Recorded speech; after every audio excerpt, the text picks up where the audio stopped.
हरियालीपुर में एक अजीबोगरीब डर का माहौल था। गांव में रात के समय अजीबोगरीब डरावनी आवाजें सुनाई दे रही थी। भानु और सुखिया इस बात को लेकर आपस में चर्चा कर रहे होते हैं।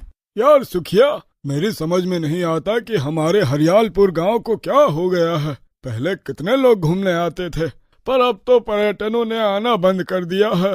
अरे हाँ भानु, तो बिल्कुल सही कह रहा है।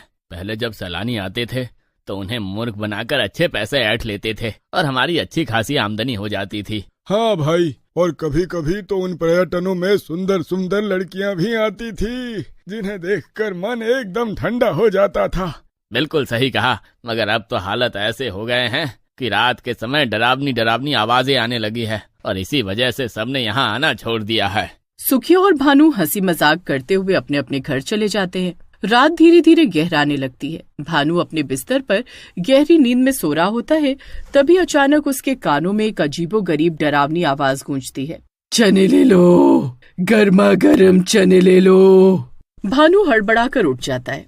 उसका दिल जोरों से धड़कने लगता है। वो धीरे धीरे घर से बाहर आता है और चारों ओर देखने लगता है। अगले ही पल किसी स्त्री के चने बेचने की आवाज उसके कानों में टकराती है। चने ले लो, गर्मा गर्म चने ले लो। ये सुनकर भानु चौंक जाता है और अपने आप से कहता है, अरे ये अचानक डरावनी आवाजें स्त्री की मीठी आवाज में कैसे बदल गई?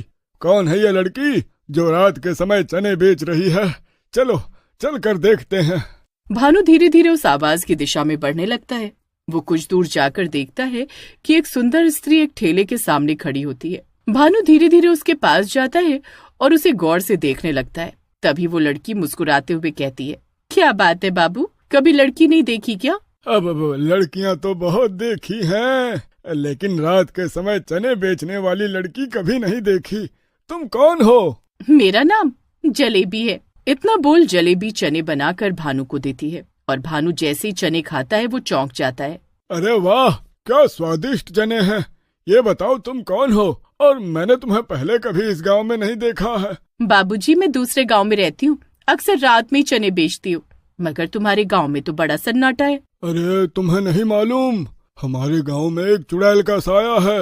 वो रात में डरावनी आवाजें निकालती है। तुम्हारी आवाज से पहले मैंने वही डरावनी आवाज सुनी थी। अरे बाबूजी, मैं तो इतनी देर से यहाँ खड़ी हूँ, मैंने तो कोई डरावनी आवाज नहीं सुनी। अगली सुबह भानु सुखिया को पूरी कहानी सुनाता है। अच्छा, क्या सच में? कैसी दिखती थी? मत पूछ भाई, इतनी सुंदर लड़की थी कि मेरी नजर उसके चेहरे से हट ही नहीं रही थी। तभी वहाँ गांव के मिर्ची चाचा आ जाते हैं और गुस्से में भानु से कहते हैं, अबे मूर्ख, रात के समय कौन लड़की चने बेचती है? जरूर वो कोई चुड़ैल होगी। मेरी बात मान, अब अगर तुझे वो आवाज सुनाई दे तो चने खाने मत चला जाना। इतना कहकर मिर्ची चाचा वहाँ से चले जाते हैं, लेकिन सुखिया की आंखों में लालच आ चुका होता है। अबे सुन तो, आज रात में तेरे घर पर ही सोऊंगा। रात के समय सुखिया भानु के घर पर सो जाता है। तभी फिर वही आवाज गूंजती है, चने ले लो, गर्मा गर्म चने ले लो। सुखिया और भानु दोनों चौंक कर उठ जाते हैं और बाहर निकल आते हैं। कुछ दूर जलेबी वही ठेला लिए खड़ी थी। सुखिया मुस्कुराते हुए भानु को धीरे से कहता है, अबे सच में बड़ी सुंदर है रे, चल मैं भी चने खाऊंगा। दोनों ठेले की तरफ बढ़ते हैं। जैसे ही दोनों जलेबी के पास जाते हैं, अचानक लड़की का चेहरा डरावनी चुड़ैल में बदल जाता है। चुड़ैल? अरे भानु भाई, अरे ये तो चुड़ैल निकली। मिर्ची चाचा सही कह रहे थे। सही कहा सुखी भाई, अरे ये तो वही चने बेचने वाली चुड़ैल है। चुड़ैल गुस्से से भानु की ओर देखती है और तेज आवाज में बोलती है, क्या हुआ मेरे राजा जी? कल तो मेरी सुंदरता पर फिदा हुए जा रहे थे और आज देखकर सिट्टी पिट्टी गुम हो गई। बेवकूफ, तुम दोनों की वजह से ही मैं चुड़ैल बनी हूँ। अब हमें जाने दो, हमने लोगों को मूर्ख बनाया है, लेकिन हमने किसी को चुड़ैल नहीं बनाया। अब बचकर कहाँ जाओगे? तुम्हारा खून पीकर और ताकतवर बन जाऊंगी। वो दोनों का खून पी लेती है। दोनों की लाशें जमीन पर गिर जाती हैं। चुड़ैल जोर से हंसते हुए गायब हो जाती है। अगली सुबह सुखिया और भानु की लाशें पड़ी होती हैं और गांव वाले डरे सहमे। अच्छा हुआ मर गए दोनों।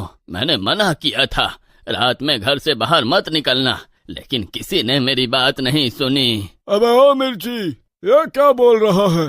कल भानु बता रहा था कि उसने रात में एक सुंदर लड़की को चने बेचते देखा था। मैंने मना किया था कि कोई लड़की रात में चने नहीं बेचती, जरूर चुड़ैल होगी। इन दोनों को चुड़ैल ने ही मारा होगा। कुछ देर बाद दोनों का अंतिम संस्कार कर दिया जाता है। अगले दिन गांव में दिन में जलेबी की आवाज गूंजने लगती है।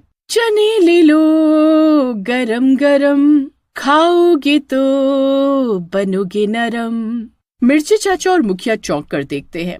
सामने एक सुंदर लड़की चने बेच रही होती है। अरे ये लड़की तो बहुत सुंदर है, चलो चने खरीदते हैं। अब पागल हो गया है क्या? कल तक तो तू ही कह रहा था कि रात में चने बेचने वाली चुड़ैल होती है, अब तुझे ये लड़की चुड़ैल नहीं लग रही है? पागल मत बन मुखिया, भानु और सुखिया ने जो लड़की देखी होगी वो कोई और होगी। ये लड़की तो भोली भाली लगती है। मिर्ची चाचा लड़की के पास जाकर छिछोरे अंदाज में पूछते हैं, कौन हो तुम? पहले कभी गांव में देखा नहीं तुम्हें। मेरा नाम जलेबी है बाबूजी, मैं दूसरे गांव से यहाँ चने बेचने आई हूँ। क्या तुम रात में भी चने बेचती हो? कैसी बातें कर रहे हो, मैं एक लड़की हूँ, रात में चने कैसे बेच सकती हूँ? तुम्हें देखकर ना जाने क्यों मुझे अपनी गांव की इमरती की याद आ गई। इमरती कौन? हमारे गांव में कुछ साल पहले इमरती नाम की एक लड़की थी जो अनाथ थी। वो चने बेचती थी। अच्छा, फिर कहाँ गई? अरे भाग गई होगी किसी पर्यटन के साथ।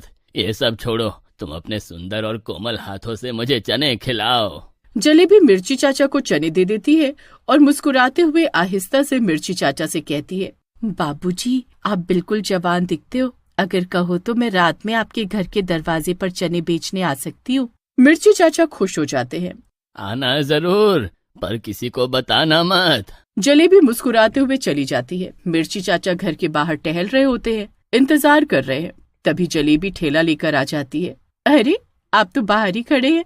अरे अगर तुम चने बेचने की आवाज लगाती तो गांव वाले जाग जाते और मुझे तुमसे अकेले में बातचीत करने का मौका नहीं मिल पाता मेरी जलेबी।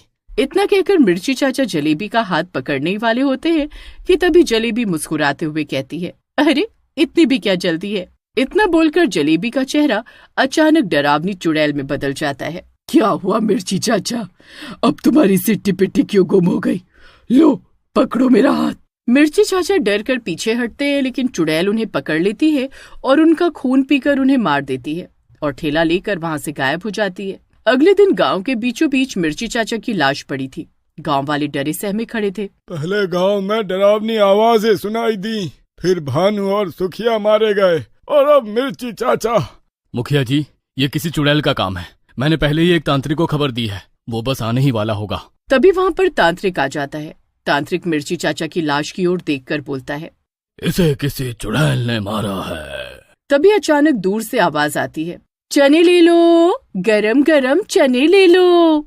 सभी चौंक कर उधर देखने लगते हैं। जलेबी चना बेचती हुई चली आ रही थी। तांत्रिक उसकी ओर देखता है और मुस्कुराता हुआ बोलता है, यही चुड़ैल है। ए तांत्रिक, ये क्या बकवास कर रहा है? मैं तो चने बेचने वाली हूँ, मेरा नाम जलेबी है। तांत्रिक मंत्र पढ़ता है। अगले ही पल जलेबी एक भयानक चुड़ैल में बदल जाती है।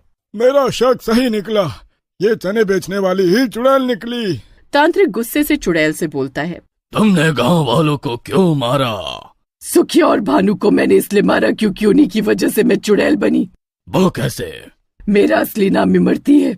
जब मैं जीवित थी तो इसी गांव में चने बेचती थी। भानु, सुखिया और मिर्ची चाचा मुझ पर बुरी नजर रखते थे। मैंने कभी उन्हें घास नहीं डाली। इसी बात पर एक दिन गुस्से में आकर भानु और सुखिया ने मुझे ऊंची पहाड़ी पर भेज दिया, ये कहकर कि वहाँ सैलानी ज्यादा आते हैं, वहाँ मेरे चने खूब बिकेंगे। मैं नहीं जानती थी कि वहाँ एक दलदल है और उसमें फंसकर मेरी मौत हो गई और मैं चुड़ैल बन गई। अब मैं पूरे गांव को खत्म कर दूंगी। पागल हो गई है, तूने अपना बदला ले लिया, अब शांत हो जा और चली जा।